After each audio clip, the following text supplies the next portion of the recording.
Hi నమస్తే, నేను మీ Ramesh Venukonda Srinivasa cycle shop. భయ్యా మీకు చెప్తే నమ్మరు కానీ మన ఫాలోవర్ మళ్ళీ మన కోసం బండి కోసం వచ్చాడండి. మనం వెనుకొండ మన షాప్ ఎత్తుక్కుంటూ మరీ వచ్చాడు. మన దగ్గరికి వచ్చి వెహికల్ తీసుకొని సాటిస్ఫాక్షన్ అయ్యి వెళ్ళారు.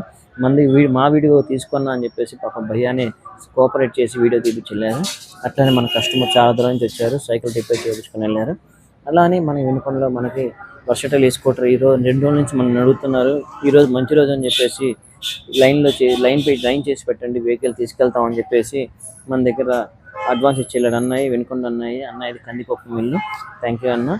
అయితే దానికి మరమ్మతులు చేసి, అంటే బ్రేక్ కండిషన్ చూసి, మోటార్ కండిషన్ చూసి, మొత్తం కవరేజ్ చేసి మరీ ఇచ్చానండి. అయితే సాటిస్ఫాక్షన్ అయ్యారు. అయితే మనం అనుకున్నంత కాకుండా వాళ్ళు అడిగిన రేటు మనం దిగాలి కాబట్టి ఒకసారి ఇచ్చానండి. అయితే మనకి నేను సైకిల్ టైర్లు ట్యూబ్లో కొంతమంది ఎంఆర్ఎఫ్ అని అడుగుతుంటారు. సైకిల్ టైర్లు ట్యూబ్లో ఎంఆర్ఎఫ్లు అట్లాగే ఉండవండి. బేసిక్గా హై క్వాలిటీ ఉండేది ర్యాల్కో కంపెనీ అండి. నేను ర్యాల్కో టైర్స్ అండ్ ట్యూబ్స్ నేను సేల్ చేస్తాను, కస్టమర్ కూడా ప్రిఫర్ చేస్తాను. ఎందుకంటే దాని క్వాలిటీ అనేది నాకు ఇంకా సైకిల్ టైర్లు ఎక్కడా కనపడలేదండి.